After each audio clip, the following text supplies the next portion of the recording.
Salut à tous. Pour cette journée Star Wars, nous n'allons pas nous concentrer sur un autre sujet comme la dernière fois, bien au contraire.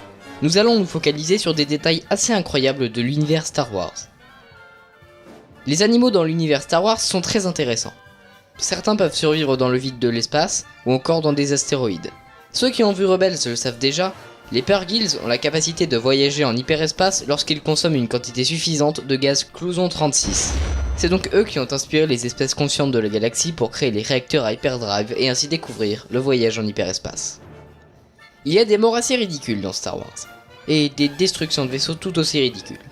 Mais qu'est-ce que ça donne si le vaisseau en question est beaucoup plus grand que ce vaisseau de transport? Han Solo nous avait prévenu. Piloter un engin dans l'hyperespace, c'est autre chose qu'une moissonneuse batteuse. Suffit d'un millième d'erreur de calcul et la trajectoire passe à travers une étoile.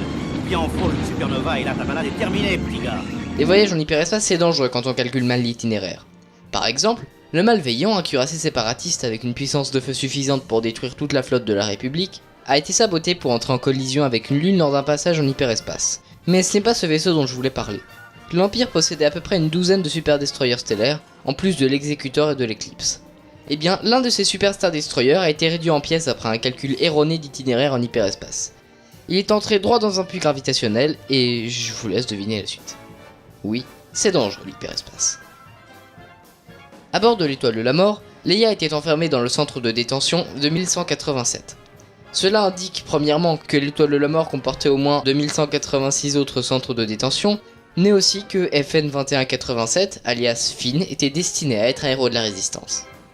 Certes, l'univers légende possède de nombreuses histoires intéressantes, mais il y avait aussi des histoires un peu étranges. Vous vous souvenez de ce droïde qui a explosé à la ferme des Lars?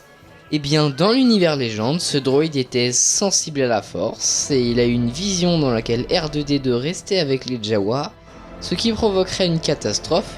Il s'est donc fait harakiri pour sauver la galaxie.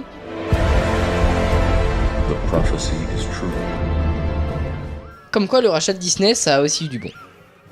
Le dernier fait est à moitié une théorie, assez connue d'ailleurs.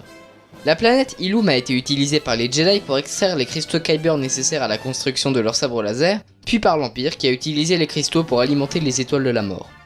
Or, on sait que la base Starkiller a été une planète où l'Empire extrayait des cristaux Kyber. On sait aussi que la base Starkiller et Ilum se situent dans le même système. De plus, leurs diamètres sont égaux au kilomètre près. Il n'est donc pas impossible qu'il s'agisse en fait de la même planète. Voilà, c'est la fin de cette liste de faits surprenants. On se retrouvera plus tard pour une nouvelle vidéo, alors au revoir et que la force soit avec vous.